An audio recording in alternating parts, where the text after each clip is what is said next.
Hello. क्या हाल चाल, कैसे हो सब?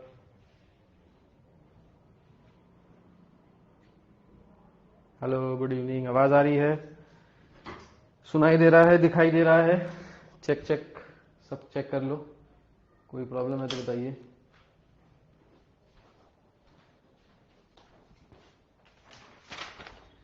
चलिए भाई, स्टार्ट करते हैं आज की क्लास। तो टुडे इज क्लास 12th।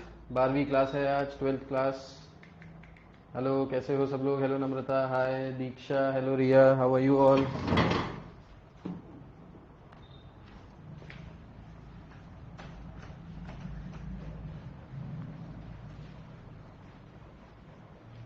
सो कल मैंने आंसर्स डिस्कस किए थे। I have discussed some answers of probability yesterday, and today we will be again moving forward and doing some more questions of probability. So most probably 2 दिन में probability खत्म हो जाएगी, मतलब from next week, today is Friday, Saturday, Sunday, Monday तक शायद probability खत्म हो जाएगी. So Monday से we will be starting, Tuesday से we will be starting with other topics after completing probability. So सिर्फ 36 लोग हैं. Good evening, hello, hi Rudraksha, hello Vishal. कल प्रैक्टिकल है मैथ्स का, how to impress examiner. You can not impress examiner. किसी को impress मत करिए अनटिल अनलेस एग्जामिनर बहुत सुंदर ना हो. इम्प्रेस करने की जरूरत नहीं है. जो आपकी फाइल में लिखा हुआ है वही आपसे पूछा जाएगा.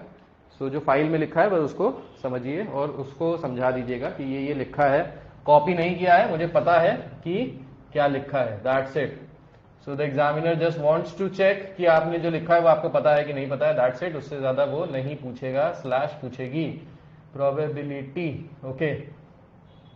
सो टुडे इज क्लास 12th, मतलब क्लास 12th वो वाली क्लास 12 नहीं है. Today is class number 12. 12 दिन हो गए हैं. Today is the 12th day हमारी क्लास को. सो स्टार्ट करते हैं प्रोबेबिलिटी. कुछ कम बच्चे आए हैं आज, लग रहा है फ्राइडे को वीकेंड सेलिब्रेशन चल रहा है, पार्टी वार्टी चल रही है, फाड़ी हो रही है. ठीक है, चलिए. क्वेश्चन नंबर कल मैंने आपको 14 तक बताया था and I told you to do question till question number 15. हम लोग का कंडीशनल प्रोबेबिलिटी था. बेस थ्योरम पढ़ा दीजिए. मंडे प्री बोर्ड है मैथ्स की. Keshav Agarwal, we can not move according to your pre boards, we are preparing for boards. So Monday वाला pre board के लिए ऑल द बेस्ट है, अच्छे से करिएगा. जो क्वेश्चंस कराए हैं उसको आप एक बार प्रैक्टिस कर सकते हैं. बेस थ्योरम मंडे को ही स्टार्ट कर पाएंगे आज, उससे पहले की चीजें खत्म करेंगे. सो 15th क्वेश्चन जो था उसका जो फर्स्ट पार्ट है answer is 1/3, second part answer is half, third part answer is 1/5. I think 15 question में किसी को कोई डाउट होगा नहीं. कोई डाउट है 15 क्वेश्चन में? I don't think so 15 question में कुछ डाउट होगा.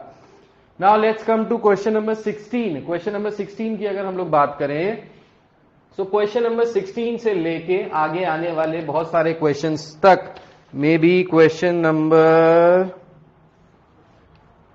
34 तक, क्वेश्चन नंबर 34 तक अब हम लोग को क्वेश्चंस करने हैं. From question 16 to 34 today we will be doing this. Okay. So sir what are the values promote, क्या मतलब है? क्या मतलब है sir? What values are promoted का क्या मतलब है? वैल्यूज आर प्रमोटेड कौन से की बात कर रहे हो भाई? वैल्यूज आर प्रमोटेड मतलब क्या? क्या बोल रहे हो? I can not understand. Question number 15 में मैं वैल्यूज बता रहा था, आंसर बता रहा था. क्वेश्चन नंबर 15 के फर्स्ट पार्ट का आंसर है 1/3, सेकंड का 1/2, थर्ड का 1/5. ये आंसर्स थे. ठीक है. लास्ट में लिखा है find the probability that the student selected at random reads Hindi और इंग्लिश में. अच्छा, what values are being promoted in this question. Okay. ये जो होता है, ये होता है बेसिकली सीबीएसई में होता था पहले कि वैल्यू बेस्ड क्वेश्चंस आते हैं. तो वैल्यू बेस्ड क्वेश्चंस में क्या होता है कि आपसे वैल्यू पूछते हैं कि क्या वैल्यू आप इससे सीख रहे हैं, वैल्यू एजुकेशन. सो इसमें हमको वैल्यू ये मिल रही है कि हमको न्यूज़पेपर पढ़ना चाहिए. That's it. वो 1 नंबर मिलता है उसमें. ठीक है, ऐसा कुछ भी नहीं है, कंटेंट नहीं है उसमें, कहानी लिखनी है. चलिए क्वेश्चन नंबर 16 स्टार्ट करते हैं. So before starting I want to tell you again a new concept of independent variables, sorry independent events. Independent events. Now what are independent events? Independent events का मतलब क्या होता है? मान लें एक एग्जांपल से मैं आपको बताता हूं. पिछले 10 मैचेस में, लास्ट 10 मैचेस में, ठीक है, विराट लॉस्ट ऑल टॉसेस. जितने भी टॉसेस हुए विराट कोहली सारे के सारे टॉसेस में हारा. मतलब वो कोई भी टॉस जीत नहीं पाया, क्या प्रोबेबिलिटी है कि 11th टॉस में वो जीते या हारे? क्या प्रोबेबिलिटी है कि 11th टॉस में वो जीत जाए? ठीक है, तो इसकी क्या प्रोबेबिलिटी है कि वो 11th टॉस में जीत जाए? तो उसका आंसर होगा 1/2। क्यों 1/2 होगा भाई? क्योंकि सिक्के में there are two outcomes, either head or tail. Now the 11th toss is not determined by the total 10 tosses that have taken place. जो 11th टॉस हो रहा है उसमें पहले के जो 10 टॉसेस हैं उससे कोई लेना देना नहीं है। क्यों? क्योंकि भाई सिक्के में तो 1/2 प्रोबेबिलिटी होती है, 50% chances of getting head, 50% chances of getting tail. So 10 matches में विराट कोहली टॉस जीता कि नहीं जीता, इस पे डिपेंड नहीं कर रहा कि जो 11th मैच का जो टॉस होगा वो कैसा होगा, उसमें क्या प्रोबेबिलिटी होगी उसके जीतने की। एक और एग्जांपल देखिए, मैं आपसे कह रहा हूं एक बैग है, इसमें एक 4 रेड बॉल्स हैं, ओके, एंड 5 ब्लैक बॉल्स हैं। ठीक, हमने एक बॉल निकाली, ठीक है, हमने एक बॉल निकाली, फर्स्ट बॉल निकाली, हमने 2 बॉल्स निकाली हैं, 2 balls are drawn, 2 balls are drawn. ठीक है, तो क्या प्रोबेबिलिटी होगी कि जो सेकंड बॉल है वो रेड हो?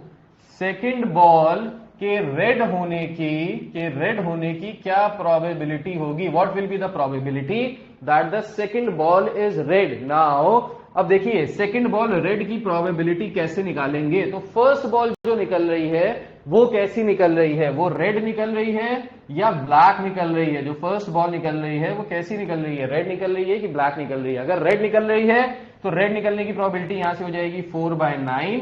तो जो सेकंड बॉल निकलेगी उसकी प्रोबेबिलिटी कितनी हो जाएगी बताइए? सेकंड बॉल जो निकलेगी, अगर फर्स्ट बॉल रेड निकली है तो सेकंड बॉल रेड निकलने की प्रोबेबिलिटी कितनी हो जाएगी? बता सकता है कोई? क्वेश्चन समझ में आया? 3/8, very good. 3/8 will be the probability that the second ball is red. In the case when the first ball is black, so the probability of black ball will be 5/9. So the probability of second ball to be red, बताइए अब क्या आएगा? If the first ball drawn is black, what will be the probability that the second ball is red? Second ball red की probability क्या होगी? Second ball red की probability होगी यहां से 4/8 और वी कैन से 1/2। एक ही बात है, 4/8 बोले या 1/2 बोले, 4/9 नहीं होगी क्योंकि एक बॉल हम लोग ऑलरेडी निकाल चुके हैं, उसको निकाल के कोने में कर दिया। Now we are left with total 8 balls and जिसमें से 4 रेड हैं। अब देखिए ये 2 एग्जांपल्स मैंने दिए, इन दोनों एग्जांपल्स में आपको कुछ डिफरेंस समझ में आया? कुछ डिफरेंस पता चला? कैन एनीवन टेल मी कि इन दोनों में कुछ डिफरेंस है कि नहीं है? यस और नो, डिफरेंस है या डिफरेंस नहीं है? बताइए। Parmeet is saying yes, Utkarsh is saying yes, Khushi is saying yes, Rahul depend, event, depend and independent, dependent and independent, okay. Replaced and not replaced बोल सकते हैं। We are talking about replaced वाला, नॉट रिप्लेस्ड वाले की बात नहीं कर रहे हैं अभी। वेरी गुड, दोनों में डिफरेंस है। क्या डिफरेंस है? कि यहां पे जो 11th टॉस हो रहा है उस 11th टॉस की जो प्रोबेबिलिटी है that is not dependent upon the previous 10 tosses, whereas in this question in the second part the probability that the second ball is red, इसकी प्रोबेबिलिटी डिपेंड कर रही है ऑन द फर्स्ट बॉल। ठीक है, first ball अगर red है तो second का आंसर अलग आ रहा है, और फर्स्ट बॉल अगर ब्लैक है तो सेकेंड बॉल रेड की प्रोबेबिलिटी अलग आ रही है। So basically you have to understand that in the second case the events are dependent event. Dependent का मतलब है कि जो एक की प्रोबेबिलिटी दूसरे पे इफेक्ट डाल रही है, एक का अकरेंस या नॉन अकरेंस दूसरे के अकरेंस या नॉन अकरेंस पे इफेक्ट डाल रहा है। सो that is known age dependent events. By independent we means occurrence or non-occurrence of one event does not changes the occurrence or non-occurrence of the second event. मतलब first event occur हो रहा है नहीं हो रहा है उससे कोई फर्क नहीं पड़ता कि सेकंड वाले पे क्या फर्क पड़ेगा, तो सेकंड पे कोई फर्क नहीं पड़ेगा। ऐसे इवेंट्स को हम लोग कहते हैं इंडिपेंडेंट इवेंट्स। जैसे मैं आपसे बोला था, कल एक एग्जांपल दिया था, मैंने सिक्का उछाला, टॉस किया, बाहर बारिश होने लगे, तो दीज आर इंडिपेंडेंट इवेंट्स, क्योंकि इन दोनों का आपस में कुछ लेना देना नहीं है, ठीक है, आपस में कुछ लेना देना नहीं है, because they are totally independent events, ठीक है। अब बताइए इंडिपेंडेंट और डिपेंडेंट क्लियर है? थम्स अप करके बताइए क्लियर है कि नहीं है, क्लियर है कि नहीं है? यस और नो, इंडिपेंडेंट डिपेंडेंट समझ में आया? सही है, वेरी गुड, सही है, गुड। चलिए आगे बढ़ते हैं, सबको समझ में आया, वेरी गुड। अब एक चीज आपको बताता हूं, when the events are independent events, now in case of independent events, जब भी इंडिपेंडेंट इवेंट्स होंगे तो अगर हमको प्रोबेबिलिटी निकालनी है इंडिपेंडेंट इवेंट के इंटरसेक्शन की, again understand, if A and B both are independent events, then in case probability of A intersection B will be equal to probability of A into probability of B। ये जरूर लिख लीजिए, it is very important, ये कहीं कहीं questions में अभी use होने वाला है। probability of A intersection B is equals to probability of A into probability of B in case when A and B are independent events, दोनों independent events हैं, उस केस में ये आएगा, ठीक है, इसको लिख लीजिए, बहुत इंपॉर्टेंट है, ठीक है।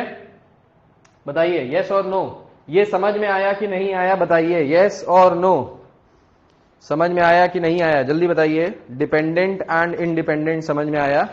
और ये जो मैंने फॉर्मूला लिखवाया है, ये फॉर्मूला याद हो जाएगा कि मैं इसका एक एग्जाम्पल देके बताऊं आपको? बताइए, ये फॉर्मूला समझ में आ गया कि इसका एग्जाम्पल देके बताऊं?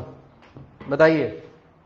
डिपेंडेंट समझ नहीं आया? डिपेंडेंट का मतलब है एक चीज के अकरेंस से दूसरी चीज के अकरेंस पे फर्क पड़ता है, दैट इज डिपेंडेंट इवेंट। एक चीज के अकरेंस से दूसरे पे अकरेंस पे फर्क नहीं पड़ता है तो that is known as independent events. मेरे पास होने से या फेल होने से क्या आपके पास होने या फेल होने पे फर्क पड़ेगा? नहीं पड़ेगा, ठीक है। लेकिन मेरे अच्छे या बुरे पढ़ाने से आपके पास या फेल होने पे फर्क पड़ेगा? तो हाँ पड़ेगा। अगर मैं आपको सब गलत पढ़ा दूं तो आप पास नहीं हो पाओगे, आप फेल हो जाओगे। तो मेरे गलत पढ़ाने से आपके पास होने में इफेक्ट पड़ेगा, बट मेरे पास या फेल होने से आपके पास या फेल होने पे फर्क नहीं पड़ेगा। सो इंडिपेंडेंट एंड डिपेंडेंट, ठीक है। सर नोट शेयर कर दीजिए सारे फॉर्मूले की प्रोबेबिलिटी के। फॉर्मूला कुछ नहीं है, कोई फॉर्मूला नहीं है प्रोबेबिलिटी में। एक फॉर्मूला है favourable outcome upon total outcome, वो मैं आपको बता चुका हूं। कंडीशनल प्रोबेबिलिटी का फॉर्मूला मैं लिखवा चुका हूं, तो जो वीडियो में लिखवा रहा हूं वो लिखते जाओ, इतना ज्यादा नोट्स मत करो। वो नोट्स में तुम मूंगफली या चने खा रहे होगे कुछ दिनों बाद। जो खुद से लिखोगे वो याद रहेगा, नोट्स में सिर्फ क्वेश्चंस के लिए रखो ताकि क्वेश्चंस होते रहें, ठीक है। सो एग्जाम्पल अगर आपको चाहिए तो एग्जाम्पल देता हूं मैं। मान लेते हैं एक एग्जाम्पल है कि consider the experiment of a coin and a die being tossed together, ठीक है। एक कॉइन को टॉस किया जा रहा है और एक डाइस को रोल किया जा रहा है। अगर ए इवेंट है कि हेड ऑन द कॉइन, ए है हेड ऑन द कॉइन और बी है 6 ऑन द डाइस, तो ये दोनों जो इवेंट्स हैं ये दोनों इंडिपेंडेंट इवेंट्स हैं या डिपेंडेंट इवेंट्स है, ये कैसे पता चलेगा? क्वेश्चन समझ में आया कि नहीं आया? एक सिक्का उछाला जा रहा है और उसके साथ साथ एक डाइस को रोल किया जा रहा है। ए इज द इवेंट की हेड आएगा सिक्के पे और बी इज द इवेंट की 6 आएगा डाइस पे। ये समझ में आया कि नहीं आया? Number 6 on the dice that is B. तो अब यहां पे अगर हम लोग सैंपल स्पेस की बात करें तो सैंपल स्पेस क्या क्या बनेगा यहां पे बताइए? सो सैंपल स्पेस बनेगा हेड के साथ डाइस पे 1 आ सकता है, हेड के साथ डाइस पे 2 आ सकता है, head 3, head 4, head 5 and head 6 ये आ सकता है। सिमिलरली टेल के साथ भी आ सकता है, tail 1, tail 2, tail 3, tail 4 up to tail 6। तो these are the total number of outcomes जो यहां से बन सकते हैं, ठीक है। Now if we want to prove this formula, अब देखो ये दोनों इवेंट्स कैसे हैं? इंडिपेंडेंट। हेड या टेल आने से 1, 2, 3, 4 आने पे कोई फर्क नहीं पड़ेगा, बोथ आर इंडिपेंडेंट इवेंट्स, ठीक है। आप सिक्का क्या उछाल रहे हैं, सिक्के पे क्या आ रहा है, इससे फर्क नहीं पड़ेगा कि आपके डाइस पे क्या आ रहा है। So if you want to check this then P A intersection B will be equal to P A into P B. तो पी ए अगर निकाला जाए, पी ए मतलब है head on the coin, so head on the coin, अगर coin पे head आएगा तो इसकी प्रोबेबिलिटी क्या है? इसकी प्रोबेबिलिटी हो जाएगी 6/12, यस और no, head on the coin आएगा तो पहले के 6 वाले आ जाएंगे 6/12, एंड का मतलब होता है मल्टीप्लाई, पीबी मतलब 6 on the dice, so dice पे 6 आ रहा है, किसमें किसमें आ रहा है, इन दोनों केसेस में आ रहा है, head 6 tail 6, so this is 2/12, okay. तो यहां से अगर इसको सॉल्व किया जाए तो यहां से कितना आ जाएगा, ये आ जाएगा 1/12, 6 2 12, so 12 कैंसिल हो गया, आंसर आ जाएगा 1/12, ओके। अब अगर ये निकाला जाए A intersection B, now A intersection B देखिए क्या है, ए इंटरसेक्शन बी का मतलब है कि head on the coin and 6 on the dice, head आना चाहिए कॉइन पे और 6 आना चाहिए डाइस पे, तो ऐसा एक ही इवेंट है H, 6, so the probability of A intersection B will be 1/12, so our LHS equals to our RHS, that means जो हमने बताया है वो सत्य घटनाओं पे आधारित है, काल्पनिक बिल्कुल नहीं है, that means this is pertaining to the reality and not imaginary, so what I am telling is true, सही है, समझ में आया कि नहीं आया बताइए। दिस वॉज द एग्जाम्पल जिससे हमको समझ में आया कि इंडिपेंडेंट इवेंट कैसे होते हैं और किस तरीके से इंडिपेंडेंट इवेंट का ये फॉर्मूला अप्लाई होता है, यस और नो बताइए। समझ आ गया होगा सबको, बहुत आसान भाषा में बहुत सिंपल सा एक एग्जाम्पल बताया था, सबको समझ में आया, वेरी गुड। नाउ आपने ये फॉर्मूला लिख लिया होगा, P A intersection B is P A into P B, so we are over with independent events now let's move to the questions, आज के क्वेश्चंस करेंगे। सो देखिए आज के जो क्वेश्चंस हैं these are based on multiplication theorem. So multiplication theorem को मैं मानता नहीं हूं अच्छा, क्योंकि उसमें रटना पड़ता है, मैं रटने वाली प्रोबेबिलिटी नहीं बताना चाहता, मैं ऐसी प्रोबेबिलिटी बताना चाहता हूं जो आप क्विकली चुटकियों में निकाल लें। सो what I am be from question number 16 we'll be using our logics only and will not be using any formulas, कोई फॉर्मूला यूज नहीं करेंगे, सिर्फ लॉजिक यूज करके आंसर निकालेंगे as we did in class 11। तो क्लास 11th में अगर आपने प्रोबेबिलिटी अच्छे से किया था तो ये आपको बहुत इजी लगेगा, नहीं किया था तो भी इजी लगेगा, मैं पढ़ाने वाला हूं, ठीक है। क्वेश्चन नंबर 16 देखिए, अब बस यहां पे एक चीज याद रखिएगा, एंड का मतलब होता है, मैं पहले भी बता चुका हूं, एंड मींस मल्टीप्लाई और मींस एडिशन, तो बस ये चीज याद रखिएगा, ठीक है। So let's move to question number 6। It says a bag contains 8 red balls, red कितनी है, टोटल 8 बॉल्स हैं, and 5 white balls, so white balls total कितनी है, 5 white balls. 2 draws of 3 balls are made without replacement। Now over here you have to understand the Angrezi, understand the English written over here, so you have to understand the meaning, what they are asking, what they have given, so you have to read twice or thrice before writing down anything। So in the question they are asking a bag contains 8 red 5 white balls, 2 draws of 3 balls are made without replacement। Without replacement का मतलब है जो balls निकाली जा रही हैं उनको वापस अंदर नहीं रखा जा रहा। सो 2 draws of 3 balls का मतलब क्या हुआ कि हम लोग 3 बॉल पहली बार में निकाल रहे हैं और दूसरी बार में फिर से 3 बॉल्स निकाल रहे हैं।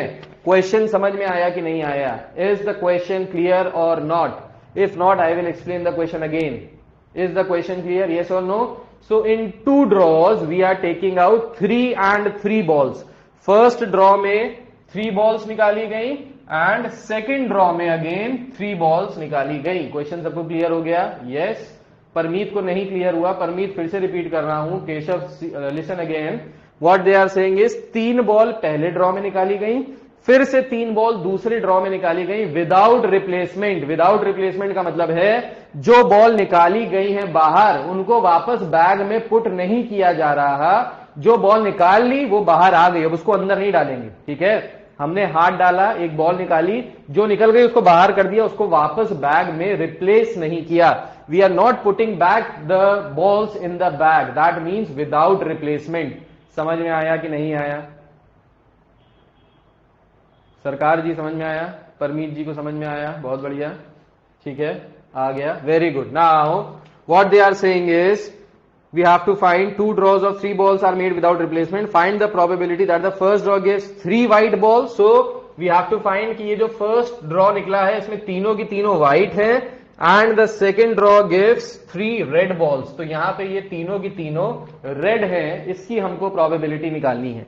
सो देखिए अगर फर्स्ट बॉल व्हाइट है तो इसकी प्रोबेबिलिटी क्या होगी? प्रोबेबिलिटी का फॉर्मूला होता है favorable outcome upon total outcome. So we are talking about white ball. So white जो है वो हमारे लिए favorable है, तो यहां पे white वाली कितनी है 5 out of how many in total add कर लो 8 5 13, so 5/13. ये समझ में आया सबको? Very good. एंड देखिए फर्स्ट बॉल जो निकाली है वो व्हाइट है, एंड मतलब समझिएगा, एंड सेकंड बॉल जो निकाली है that is again white. So the second ball, and का मतलब है मल्टीप्लीकेशन, सेकंड बॉल जो निकाली है वो भी व्हाइट है. ठीक है, तो ये भी व्हाइट है, तो व्हाइट की प्रोबेबिलिटी अब क्या हो जाएगी 4/12. क्यों 4/12 होगी? Because in the question they have mentioned without replacement. So जो बॉल हमने यहां से निकाल ली उसको बाहर कर दिया, उसको वापस बैग में नहीं रखा. अगर ये विद रिप्लेसमेंट होता तो ये वाली बॉल निकालने की प्रोबेबिलिटी फिर से यही 5/13 हो जाती. विद रिप्लेसमेंट का केस अलग होता है, विदाउट रिप्लेसमेंट का केस अलग होता है. In this question we are talking about without replacement, तो इसलिए हमने यहां से बॉल बाहर निकाल ली. ठीक है, सो फर्स्ट ड्रॉ में हमने सेकंड व्हाइट निकाल ली. अब ये थर्ड वाली भी व्हाइट होगी, इसकी प्रोबेबिलिटी क्या होगी? इसकी प्रोबेबिलिटी होगी 3/11. सो अगेन यहां पे अगर चेक करेंगे तो ये बीच बीच में क्या आ रहा है? एंड मतलब multiply.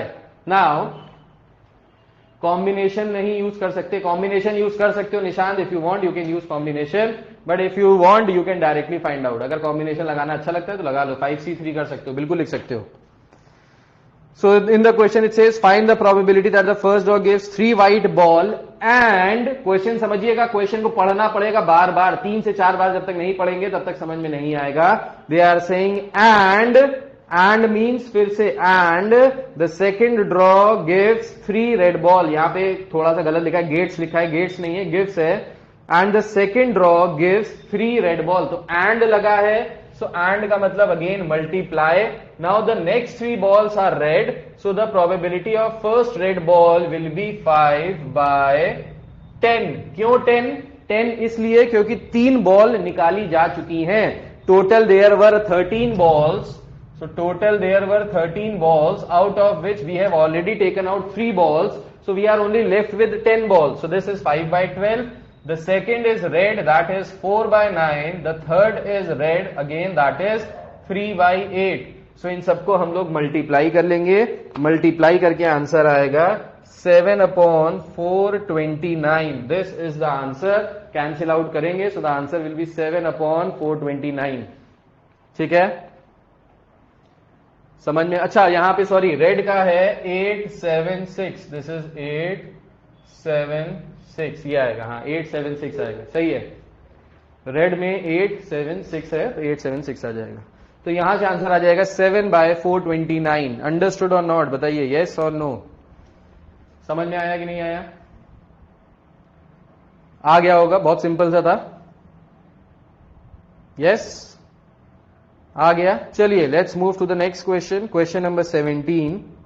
Question number 17 again a very good question. ऐसे क्वेश्चंस कंपटीशन में भी आते हैं. आगे चल के अगर आप आईपीएम का एग्जाम दे रहे हो या आप किसी भी कंपटीशन में जा रहे हो, बैंकिंग का एग्जाम दोगे मे बी आफ्टर ग्रेजुएशन, इस तरीके के क्वेश्चन जरूर आते हैं. इवन इन आईएएस पीसीएस का जो प्रिलिमिनरी होते हैं उसमें भी यही ऐसे ही क्वेश्चंस आते हैं. So it is one of the best questions जो इसमें दिया है. क्वेश्चन क्या कह रहा है? क्वेश्चन कह रहा है सर डेसिमल में लिख सकते हैं? Yes definitely, you can use your calculators and write in decimals, definitely. With replacement में क्या करते हैं Kinjal? I will tell you when the question will come. Okay, question number 17. Question number 17 में कह रहा है a box of oranges is inspected by examining 3 randomly selected oranges drawn without replacement. Again it is written without replacement, मतलब एक box में oranges भरे हुए हैं, उनका इंस्पेक्शन किया जाता है by taking out 3 oranges randomly. कहीं से भी 3 ऑरेंजेस निकाल के उनको देखा जाता है, चेक किया जाता है. Now if all the 3 oranges are good the box is approved for sale. अगर वो तीनों ऑरेंजेस सही होते हैं, अच्छे होते हैं, तो वो सेल के लिए बॉक्स को अप्रूव कर दिया जाता है. The box is approve for sale, otherwise it is rejected. And if any of the orange is bad we will reject the box. Okay, we have to find the probability that the box containing 15 oranges. तो total कितने हैं हमारे पास? 15 oranges, जिसमें से 12 are good and 3 are bad. Will be approve for sale. तो what is the probability कि एक बॉक्स जिसमें टोटल 15 ऑरेंजेस हैं, out of which 12 are good and 3 are bad, is approved for sale. तो हमको क्या करना है, हमारे लिए फेवरेबल आउटकम क्या है कि तीनों के तीनों अच्छे होने चाहिए, बुरे नहीं होने चाहिए। भाई अच्छे होंगे तभी तो बॉक्स अप्रूव होगा ना, क्योंकि कह रहा है कि जब तीनों अच्छे होंगे तभी बॉक्स अप्रूव होगा। सो हमारे लिए फेवरेबल आउटकम क्या है, ये गुड वाला, ना कि बैड वाला। ठीक है, अब हमको क्या करना है, 15 में से हमको 3 ऑरेंजेस निकालने हैं, और ये तीनों के तीनों ऑरेंजेस कैसे होने चाहिए, अच्छे वाले होने चाहिए, गुड वाले होने चाहिए। सो फर्स्ट वाला गुड है, इसकी प्रोबेबिलिटी कितनी हो जाएगी, इसकी प्रोबेबिलिटी हो जाएगी 12/15। ओके, इसके बाद आएगा एंड सेकेंड वाला भी गुड होना चाहिए, तो सेकेंड वाला एंड का मतलब है multiply, second is also good, so the probability will B 11/14 and means multiply. Third is also good, so the probability will be 10/13. So this is the total probability. यहां से हम लोग total probability निकालेंगे, आ जाएगा approved for sale। तो approved for sale के answer आ जाएगा 44/91। So this is the final answer, 44/91। लिखिता, very good।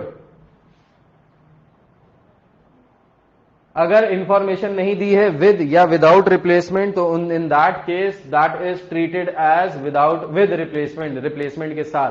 देखिए अगर दिया है क्वेश्चन में विदाउट रिप्लेसमेंट, तो मतलब वहां पे रिप्लेस नहीं कर रहे हैं। क्वेश्चन में वैसे क्लियरली मेंशन होता है विद रिप्लेसमेंट या फिर विदाउट रिप्लेसमेंट। ठीक है, क्वेश्चन नंबर 18 में देखिए, क्वेश्चन नंबर 17 समझ में आ गया सबको, यस और no? Thumbs up for yes, thumbs down for no. Thumbs up, thumbs down, yes और नो, समझ में आया, हाँ या ना, जल्दी बताइए। Let's move to next question, question number 18। आसान था ये क्वेश्चन, पर ये आसान जितना दिख रहा है आपको उतना आसान है नहीं। जब खुद बैठ के करेंगे तो दिमाग थोड़ा सा घूमेगा। ठीक है, प्रोबेबिलिटी मुश्किल लगती है पर मुश्किल होती नहीं है, और जब यस सर पढ़ाते हैं तो बिल्कुल मुश्किल नहीं होती है। So question number 18, in 2 balls, sorry in नहीं है वो गलत है, लिखा है if 2 balls are drawn from a bag containing 3 red balls and 4 blue balls, so 3 red balls and 4 blue balls, find the probability that they are of same color, first part, they are of different color, second part। so first part में है same colour की हैं दोनों balls, okay, and second part में है they are of different colour. ठीक है, so different colour is the second part. Now देखिए कैसे करेंगे इसको करने के लिए दिमाग लगाना पड़ेगा, और दिमाग कैसे लगेगा देखिए यहां पे। सो सेम कलर की होनी चाहिए, दोनों बॉल सेम कलर की होनी चाहिए। सो कैसे हो सकता है, या तो दोनों की दोनों रेड होंगी या फिर दोनों की दोनों ब्लू होंगी। भाई यही तो होगा, अगर सेम कलर की हैं दोनों बॉल्स तो आइदर बोथ आर रेड और बोथ आर ब्लू, या तो दोनों रेड होंगी या दोनों ब्लू होंगी। यस और नो बताइए, हाँ या ना, जल्दी बताइए। या तो दोनों रेड होंगी या दोनों ब्लू होंगी। यस, अब अगर दोनों रेड होंगी तो उसकी कंडीशन क्या होगी, दोनों रेड होंगी की कंडीशन क्या होगी, दोनों रेड होंगी की कंडीशन होगी, पहली रेड है इसकी कंडीशन हो जाएगी 3/4 एंड 3/7, एंड दूसरी भी रेड है तो दूसरी रेड की प्रोबेबिलिटी क्या हो जाएगी 2/6। ठीक है, तो यहां पे दिया नहीं है रिप्लेस हो रहा है नहीं रिप्लेस हो रहा है, तो यहां पे हम लोग लेके चल रहे हैं विदाउट रिप्लेसमेंट। रिप्लेसमेंट मतलब वापस बैग में नहीं डाल रहे, तो by default we always take without replacement. With replacement अगर क्वेश्चन में लिखा है सिर्फ वहीं पे आप बैग में वापस बॉल्स डालोगे, वरना by default it is without replacement. Fine, so this is 3/7 into 2/6। और का मतलब क्या होता है भाइयों और बहनों, और का मतलब होता है प्लस। सो R1 R2 या तो दोनों रेड होंगी या फिर और, दैट मीन्स प्लस दोनों ब्लू होंगी, तो ब्लू की प्रोबेबिलिटी क्या आएगी, तो ब्लू की प्रोबेबिलिटी आ जाएगी अगर दोनों ब्लू है। So this is 4/7 into 3/6, so this is it. इनको थोड़ा सा सॉल्व कर लेंगे। मोहम्मद अदनाम, आपका इंटरनेट स्लो है तो बेटा फास्ट इंटरनेट लगवाना पड़ेगा। दुनिया बदल गई है, जज्बात बदल गए हैं, माहौल बदल गया है, इंटरनेट तेज होना चाहिए। ठीक है, अंबानी जी इसीलिए दे रहे हैं बेचारे सस्ते में इतना सारा इंटरनेट। ओके, सो यहां से इसको सॉल्व कर लेंगे और इसका आंसर आ जाएगा। Now talking about different colours, both the balls are of different colours. तो डिफरेंट कलर्स का मतलब क्या है, डिफरेंट कलर्स का मतलब है पहली रेड है दूसरी ब्लू है, या फिर दैट मीन्स और पहली ब्लू है दूसरी रेड है, भाई यही तो कंडीशन बन सकती है। If both of them are of different colour, मेरा भी एयरटेल एच सही चलता है, if both of them are of different colours then that means या तो पहली रेड है दूसरी ब्लू है, या फिर पहली ब्लू है और दूसरी रेड है, यही कंडीशंस बन सकती हैं। अब इसको यहां पे सॉल्व कर लो। So the first ball is red, red की प्रोबेबिलिटी हो जाएगी 3/7 and the second ball is blue, तो सेकेंड बॉल ब्लू की प्रोबेबिलिटी हो जाएगी 4/6। याद रखिएगा 4/6। क्यों 4/6? क्योंकि हमने एक बॉल ऑलरेडी यहां से निकाल ली है, रेड बॉल निकाल ली, एक निकाल ली, तो कितनी बची? पहले 3 4 7 थी, फिर अब 2 4 6 बची, तो इसलिए 4/6। यहां पे 4/7 मत लिखना, आंसर गलत हो जाएगा। बहुत बच्चे यही करते हैं। 1 माइनस करके कर सकते हैं, हाँ अगर आपको करना है तो आप कर सकते हो, बिल्कुल कर सकते हो। और का केस है तो यहां पे एडिशन लगा लेंगे, अगेन वील डू प्लस, और इसके बाद B1 मतलब फर्स्ट बॉल इज ब्लू, तो first ball is blue is 4/7, second ball is red, so this is 3/6। फिर से इसको ऐड कर देंगे, you will get the final answer. बताइए समझ में आया कि नहीं आया? सो फर्स्ट का आंसर हो जाएगा 3/7 एंड सेकेंड का आंसर हो जाएगा 4/7। तो सेकेंड पार्ट आप 1 माइनस फर्स्ट पार्ट कर देते तब भी आ जाता, 1 माइनस 3/7 करते तब भी 4/7 आ जाता। ठीक है, वैसे भी कर सकते थे, ऐसे भी कर सकते हैं। त्रिशांत कटारिया जी ने बोला था वैसे भी कर सकते हो। समझ में आया कि नहीं आया? यस और नो? समझ में आया कि नहीं आया? जल्दी बताइए, यस और नो? आया? आ रहा होगा, बहुत आसान लगेगा आपको सब कुछ, अभी हलवा बिल्कुल very easy to digest and eat. ठीक है, आगे बढ़ते हैं, नेक्स्ट क्वेश्चन पे आते हैं। सो इसके बाद है question number 19। Now question number 19 is same as question number 18। So question number 19 is your homework, अपना होमवर्क है, करिएगा। क्वेश्चन नंबर 19 का आंसर है 17/42, कर लीजिएगा अपने आप। ठीक है, सो क्वेश्चन नंबर 19 का आंसर है 17/42, चेक कर लीजिएगा सही आ रहा है कि नहीं आ रहा है। सिमिलरली क्वेश्चन नंबर 20 भी सेम है क्वेश्चन नंबर 18 की तरह, इसका आंसर है 3/14, ये भी चेक कर लीजिएगा।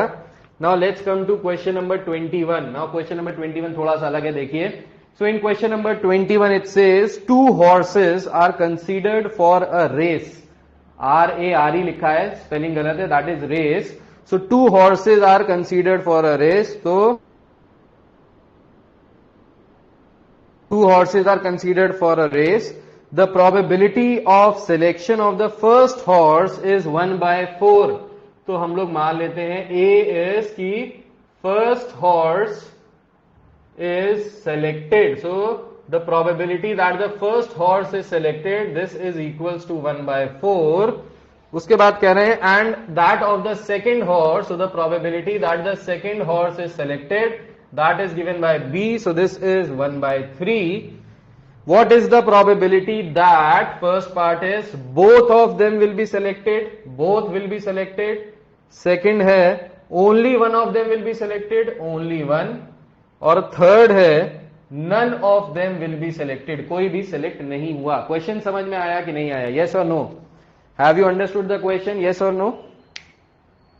क्वेश्चन समझ में आया? There are 2 horses who are racing. So the probability that the first horse will be selected is 1/4. The probability that the second horse will be selected is 1/3. We have to find in the first case that both are selected.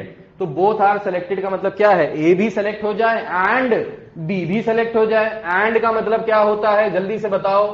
So A भी select हो जाए की probability है 1/4 and B भी select हो जाए, इसकी probability है 1/3.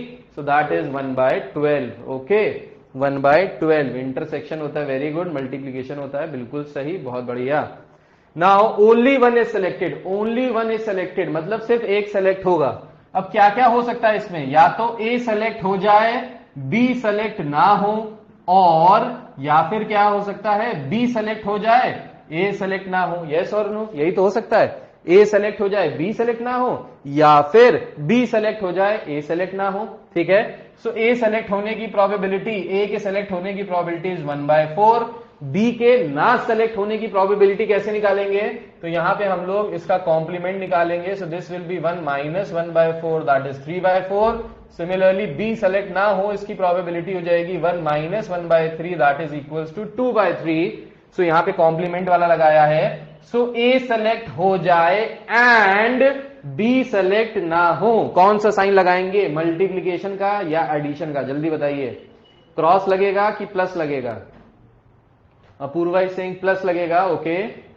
Apoorva add, Rahul is saying add, बाकी लोग plus minus minus plus cross cross cross, बहुत सारे अलग अलग आंसर आ रहे हैं, देख लेते हैं। So it says first horse A is selected and B is not selected. तो एंड का मतलब होता है मल्टीप्लाई, जो लोग प्लस कह रहे थे गलत कह रहे थे, मल्टीप्लाई होगा। A is selected and means multiply, B is not selected, so this is 2/3। Now this is or का मतलब होता है plus, B is selected, so B selection is 1/3 and का मतलब होता है multiply, A is not selected that is 3/4। तो इसको यहां से हम लोग सॉल्व कर लेंगे, यहां से हमारा आंसर आ जाएगा, ठीक है। Third is none of them is selected, कोई भी सेलेक्ट नहीं हुआ, दोनों को लात मार के निकाल दिया गया। So none of them is selected means A is also not selected and B is also not selected. So A भी सेलेक्ट नहीं हुआ एंड बी भी सेलेक्ट नहीं हुआ, सो ए भी सेलेक्ट नहीं हुआ that is 3/4 and means multiply, B भी सेलेक्ट नहीं हुआ दैट इज 2/3, 3 से 3 कैंसिल हो गया, तो यहां से प्रोबेबिलिटी आ गई 1/2 के बराबर। So answer is 1/2 in case of third part. In case of second part the answer is 5/12। Understood और नॉट? किसी को ऐसा जिसको समझ में नहीं आया तो प्लीज पूछिए। इजी लग रहा है दीक्षा? वेरी गुड, इजी लगेगा। अभी जब तक मैं बताऊंगा तब तक इजी लगेगा, जब आप क्वेश्चन करोगे तो थोड़ा सा मुश्किल लगेगा। Bipasha, you are getting my point? Understand? Understood? Yes, great. चलिए आगे बढ़ते हैं। Let's come to question number 22। So question number 22 देखते हैं। Question number 22 says an article manufactured by a company consists of two parts A and B. In the process of manufacture of part A, 9 out of A calculate the probability. ये वैसे ही question है जैसे orange वाला question था, ठीक है। तो orange वाला क्वेश्चन की तरह ही है question number 22। So I am not discussing this question, you will have to do it on your own. नहीं समझ में आएगा तो व्हाट्सएप कीजिएगा, I will send you the solution. The answer is 361/416। So this is question number 22, ठीक है।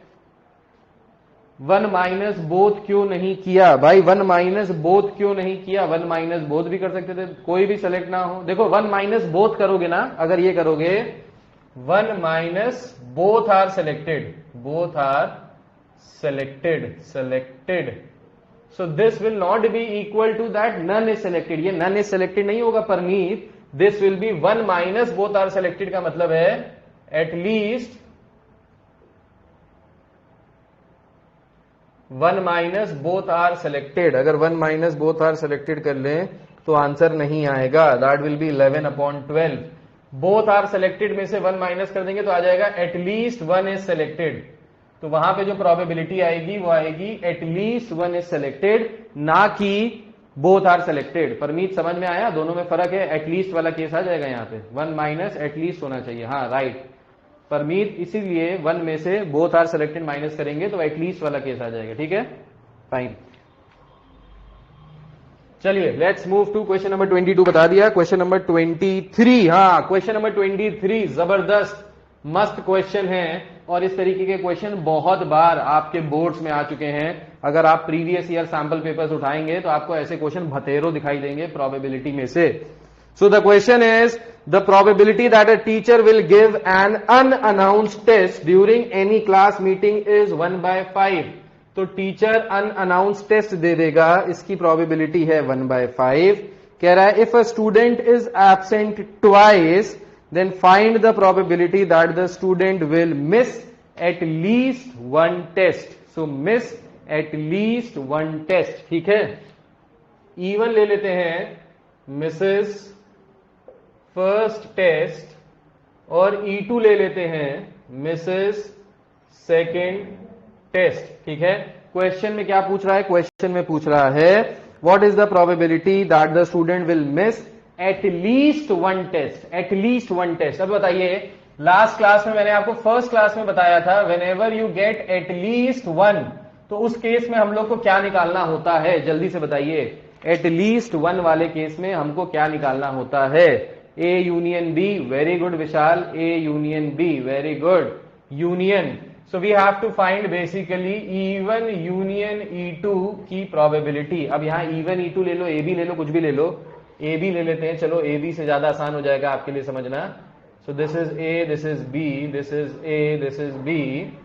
सो A union B will be equal to P A plus P B minus P A intersection B. यही formula होता था union का, ठीक है, at least का। So P A misses the first test, तो मिसेज द फर्स्ट टेस्ट की probability हो जाएगी 1/5, मिसेज द सेकेंड टेस्ट की भी प्रोबेबिलिटी हो जाएगी 1/5 माइनस ए इंटरसेक्शन बी का मतलब है इन दोनों का इंटरसेक्शन। Now understand. अच्छा ये बताइए, अगर आप आज स्कूल नहीं गए, आपने एक टेस्ट मिस कर दिया, आप परसों अगर स्कूल नहीं गए, तो क्या उस टेस्ट के मिस होने की प्रोबेबिलिटी आपके आज एब्सेंट होने पे पड़ेगी कि नहीं पड़ेगी? क्या पूछा मैंने पूछा अगर आप आज एब्सेंट हैं तो कल एब्सेंट होंगे कि नहीं, या परसों एब्सेंट होंगे कि नहीं, इसकी डिपेंडेंसी है क्या कि आज आप एब्सेंट है कि नहीं। जैसे मान लीजिए आपने पहला टेस्ट मिस कर दिया, आपकी प्रोबेबिलिटी कि आप पांचवा भी मिस कर दीजिए। इन दोनों में कुछ डिपेंडेंट है कि इंडिपेंडेंट है? इंडिपेंडेंट है, दोनों में कुछ रिलेशन नहीं है। Since they are independent events, therefore we will use over here this will be equal to what? This will be equal to P A into P B. तो यहां से P A into P B आ जाएगा, सो ये आ जाएगा 1/5 into 1/5, ठीक है। सो ये आ जाएगा, यहां से सॉल्व करेंगे तो ये आ जाएगा 2/5 माइनस 1/25, तो यहां से कितना आ जाएगा? 9/25। So the answer will be 9/25। Understood और नॉट? यस और नो? पीबी कैसे आया? पीबी ऐसे आया, क्वेश्चन में दिया है the probability that a teacher will give an unannounced test during any class is 1/5। तो टीचर किसी भी दिन एग्जाम ले लेगी, इसकी प्रोबेबिलिटी क्या है? 1/5, मतलब 5 दिन में से एक दिन कभी भी एग्जाम ले लेगी, ठीक है। तो आपने उसी एक दिन में एब्सेंट हो गए तो उसकी प्रोबेबिलिटी क्या हो जाएगी? ये भी 1/5 हो जाएगी भाई। जिस दिन टीचर ने पेपर लिया उसी दिन आप एब्सेंट हो गए तो इसकी प्रोबेबिलिटी क्या होगी? 1/5 ही तो होगी। सिमिलरली दूसरा टेस्ट भी मिस कर दिया तो इसकी भी प्रोबेबिलिटी वही होगी 1/5, क्योंकि टीचर ने जिस दिन एग्जाम लिया आप उसी दिन एब्सेंट हो रहे हो, तो फेवरेबल आउटकम वही है और टोटल आउटकम वही है, ठीक है। सो 1/5 आएगा यहां से। So the answer will be 9/25। Network खराब है, फिर से वीक बार समझा दो। Aryan Sharma, what I said is in the question it is given at least. तो एटलीस्ट के केस में क्या करते हैं? एटलीस्ट के केस में हम लोग ए यूनियन बी निकालते हैं। ए यूनियन बी का फॉर्मूला लगाया। Now in this question since A and B are independent events, therefore A intersection B will be equal to PA into PB. So we have applied the formula and we have got the answer as 9/25. नहीं समझ में आया, class record हो जाएगी, फिर से video देखिएगा, वहां पे समझ में आ जाएगा, ठीक है। Now let's move to the next question. This was a very good question, question number 23. Let's come to question number 24. 24 पे आ जाते हैं, देखिए। So question number 24 में कह रहा है a candidate is selected for interview of management trainee for 3 companies. For the first company there are 12 candidates. So first company के लिए total 12 candidates हैं. Second company के लिए there are 15 candidates. And for the third company there are 10 candidates. Find the probability that he is selected in at least one of the companies. कम से कम एक company में select हो जाए, ठीक है। कम से कम एक कंपनी में सेलेक्ट हो जाए, तो हम यहां से निकाल लेते हैं 1 minus selected in none, that will be equal to at least वाला केस, जैसा अभी किसी ने पूछा था, परमीत ने पूछा था। सो कह रहा है कि कम से कम एटलीस्ट एक कंपनी में सेलेक्ट हो जाए, तो एटलीस्ट एक कंपनी में सेलेक्ट हो जाएगा मतलब है 1 माइनस नन निकाल दे कि भाई किसी में भी सेलेक्ट नहीं होगा, फर्स्ट में भी सेलेक्ट नहीं होगा, सेकंड में भी सेलेक्ट नहीं होगा, थर्ड में भी सेलेक्ट नहीं होगा, ठीक है।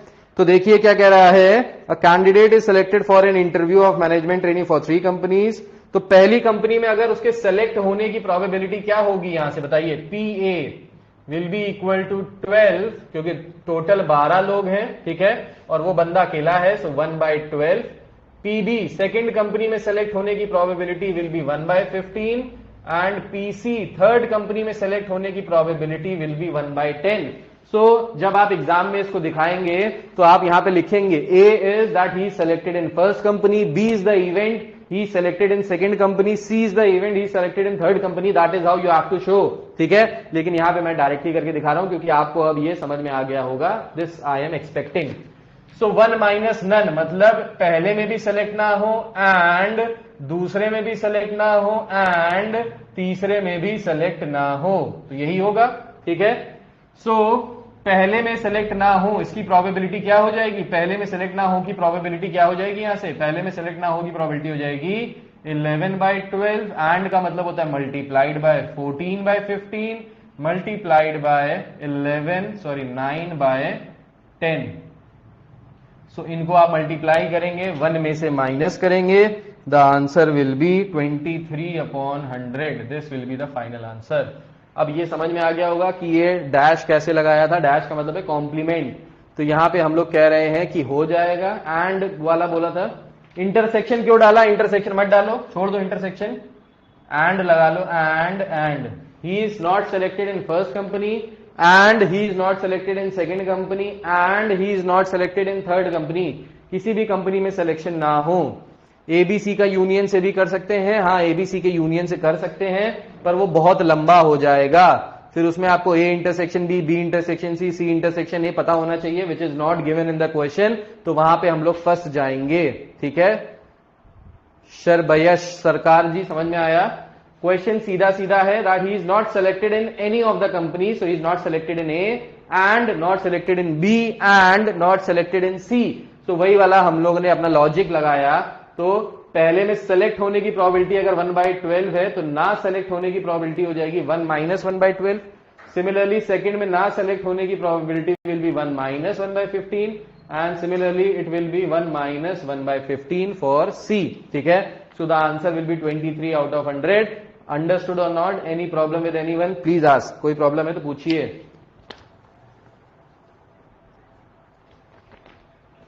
किसी को कोई प्रॉब्लम है पूछिए बिंदास. यस और नो? नो दिक्कत. आगे बढ़ते हैं. Question number 25 is same as question number 24. You have to do it by yourself. In question number 25 the answer is 4/5. So the answer is 4/5 of question number 25. Note down कर लीजिएगा ताकि आपको पता रहे.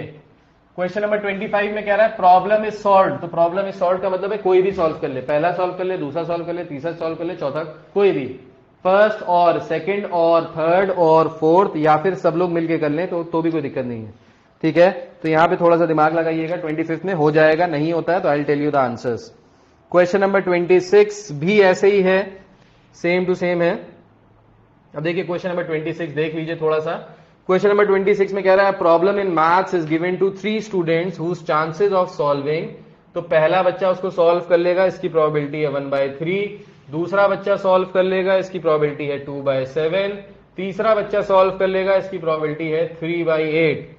कह रहा है if all the 3 try to solve the problem simultaneously find the probability that exactly one of them can solve it. Exactly one of them मतलब तीनों में से सिर्फ एक जना ही इस प्रॉब्लम को सॉल्व करेगा. तो क्या क्या हो सकता है, ए सॉल्व करे, बी ना सॉल्व करे, सी ना सॉल्व करे, ये हो सकता है. या फिर और ए ना सॉल्व कर पाए, बी सॉल्व कर ले, सी भी ना सॉल्व कर पाए. या फिर क्या हो सकता है, और ए भी ना सॉल्व कर पाए, बी भी ना सॉल्व कर पाए और सी सॉल्व कर ले. ये समझ में आया कि नहीं आया? These are the conditions. बताइए यस और नो. ए सॉल्व कर ले, बाकी दोनों बैठे रहे. बी सॉल्व कर ले, बाकी दोनों ताली बजाएं. सी सॉल्व कर ले और बाकी दोनों चीटिंग करके आंसर लिख ले. तो ये हो सकता है कि नहीं हो सकता है? यस और नो? यस हो सकता है. ठीक है, तो यहां से देखिए ए सॉल्व करेगा, प्रोबेबिलिटी 1/3 एंड का मतलब है मल्टीप्लाई. बी सॉल्व नहीं कर पाया is 5/7 and means multiply. C solve नहीं कर पाया विल बी 5/8 और का मतलब होता है प्लस. ए सॉल्व नहीं कर पाया इज 2/3, बी ने सॉल्व किया इज 2/7, सी सॉल्व नहीं कर पाया इज 5/8 और again means addition. A solve नहीं कर पाया 2/3, बी सॉल्व नहीं कर पाया 5/7, सी ने सॉल्व कर लिया 3/8. इन सबको मल्टीप्लाई करके ऐड कर लेंगे, we will get the answer. Answer क्या आ जाएगा यहां से? आंसर आ रहा है बच्चा पार्टी 25/26. बताइए समझ में आया कि नहीं आया? यस और नो, समझ में आया कि नहीं आया? 1 माइनस नन भी कर सकते हैं, एटलीस्ट 1 आ जाएगा। हाँ हाँ, ये भी कर सकते हो, एटलीस्ट 1 भी हो सकता है। फाइंड नहीं नहीं, एटलीस्ट 1 नहीं होगा। Who is asking this question? अच्छा क्वेश्चन है। उत्कर्ष त्रिवेदी एटलीस्ट 1 नहीं पूछ रहा है, क्वेश्चन में कह रहा है एग्जैक्टली 1। अगर एटलीस्ट 1 निकालोगे तो एटलीस्ट 1 का मतलब है कि कम से कम एक सॉल्व कर दे, या 2 सॉल्व कर दे, या तीनों सॉल्व कर दे। So that is at least.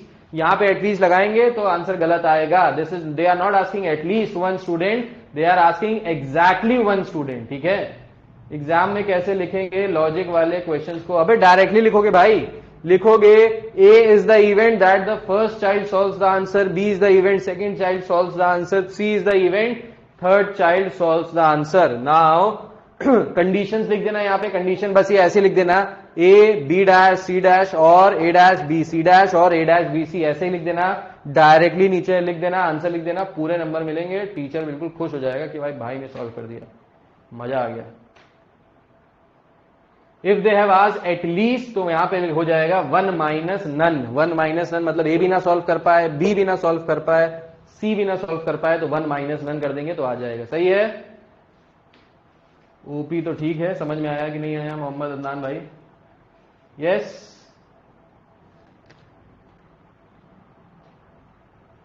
इसको सॉल्व करने पे आंसर कुछ और आ रहा है क्या? 25/56 इज कमिंग, ऐसा कुछ कह रहे हैं कुछ बच्चे। 25/56 आ रहा है क्या? 25/56 आ रहा है तो ठीक है भाई, 25/56 हो जाएगा। शायद आंसर गलत लिख दिया हो, प्रिंटिंग एरर वंस अगेन। तो 25/56 आ रहा है तो यही होगा। तरीका यही है, आंसर जो भी आएगा वो देख लेना अपने आप। ठीक है, कैलकुलेशन कर सकते हो, कैलकुलेटर सबके पास है। तरीका यही है, आंसर जो भी आएगा वही सही होगा। सही है, आगे बढ़ते हैं। इसके बाद क्वेश्चन नंबर 27 देखिए। 27, अब इस तरीके के क्वेश्चन ऑल्दो नहीं आते हैं बट स्टिल आ सकता है, क्योंकि ये एक बार आ चुका है, इसलिए मैं इस क्वेश्चन को यहां पे दिया है मैंने। Question number 27 says a problem, 3 persons Aman, Bipin and Mohan attempt a mathematics problem independently. तो 3 बच्चे हैं यहां पे, Aman, Bipin and Mohan attempt a mathematics problem. The odd in favor of Aman and Mohan solving the problems are 3:2 and 4:1. तो अमन के odd in favor of, अब इसका मतलब क्या होता है? odd in favor of का मतलब होता है, अमन का दिया है odd in favor as 3:2, Bipin का दिया है odd in favor as 4:1 and Bipin Mohan का दिया है odd against as 2:1. So this is odd against, whereas इससे पहले वाले में odd in favor दिया है, odd in favor दोनों के केस में। अब इसका मतलब क्या होता है ये समझो। Now this means कि अमन जो है वो 3 बार आउट ऑफ टोटल 3 बार वो सॉल्व कर लेगा और 2 बार वो सॉल्व नहीं कर पाएगा। This means odd in favor. Similarly for Bipin this means 4 times he can solve the problem, 1 time the problem will not be solved. So this is odd in favor.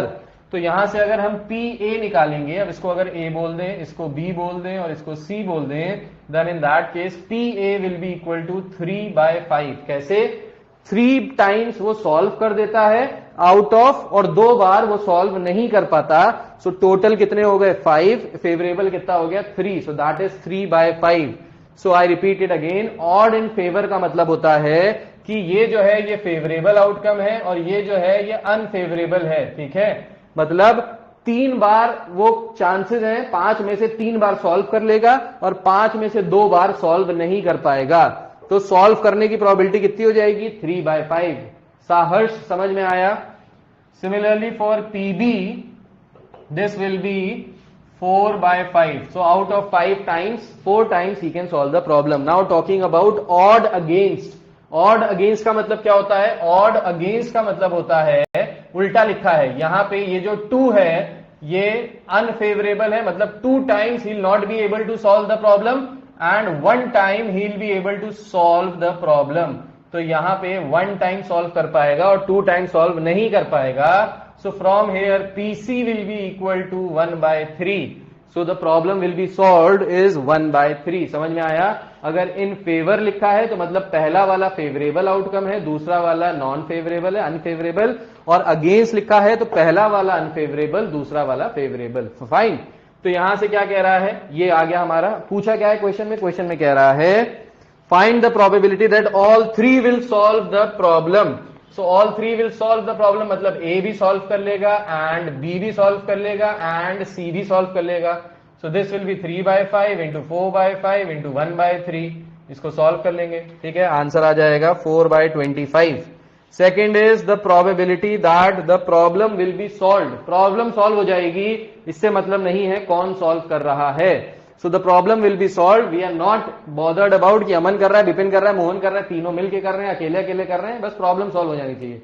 ठीक है, तो अब प्रॉब्लम सॉल्व हो जानी चाहिए will be 1 minus none. 1 minus none क्यों?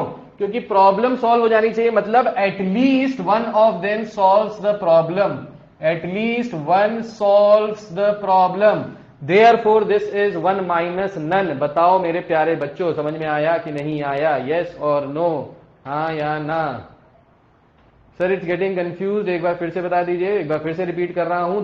The second part is they are saying what is the probability that the problem will be solve. Problem solve हो जाती है. सो प्रॉब्लम सॉल्व हो जाती है, वो कब हो जाएगी? प्रॉब्लम सॉल्व तब होगी या तो A सॉल्व कर दे, या फिर B सॉल्व कर दे, या फिर C सॉल्व कर दे, या फिर क्या हो सकता है AB सॉल्व कर दे एंड C ना कर पाए, या फिर BC सॉल्व कर दे, A ना कर पाए. इस तरीके से अगर आप बनाएंगे तो बहुत सारे आउटकम्स बनेंगे. It will be difficult to solve this.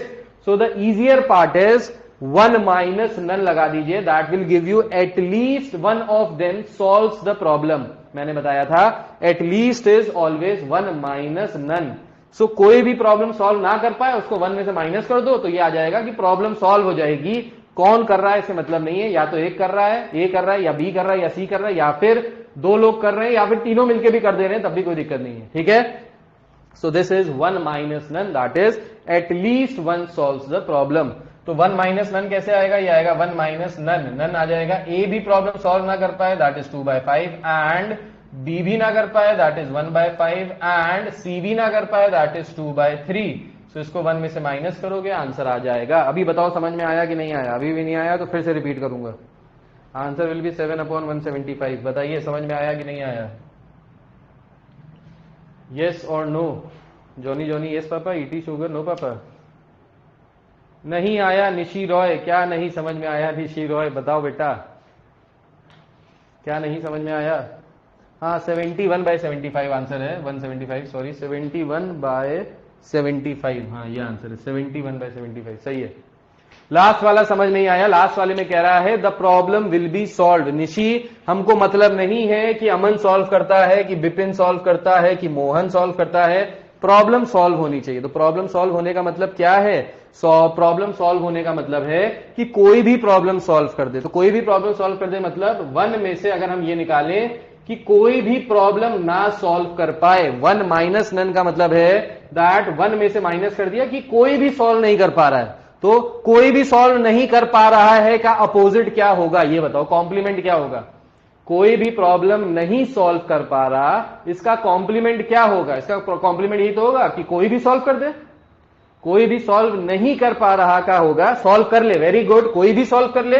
तो यही तो निकालना है कि कोई भी सॉल्व कर ले. तो इसलिए हमने 1 माइनस नन कर लिया है ताकि हमको पता चल जाए कि कोई भी कर ले. भाई जिसका मन है वो कर ले, जिसको मन करे वो कर ले. समझ आ गया? बहुत बढ़िया.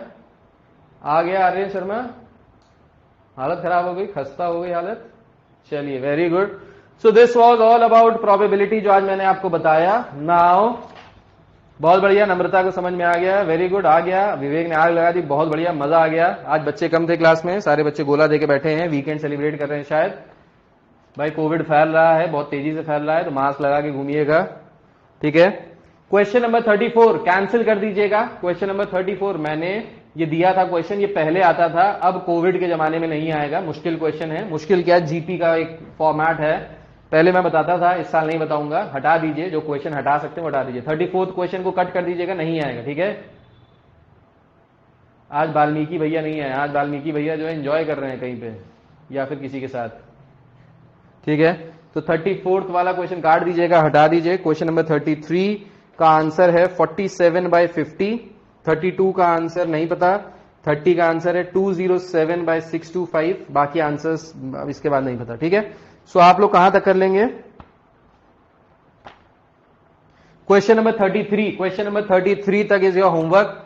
सो I have already done till question number 27। 5 और क्वेश्चन करने हैं, इतने क्वेश्चन कर लेना, नाक मत कटवाना अपनी और हमारी दोनों की, ठीक है। सो 27 तक कर लिए, 33 तक is your homework and then we'll be meeting tomorrow, ठीक है। चलो सेशन खत्म हो गया, एंड सेशन आ गया, bye bye, take care, good night.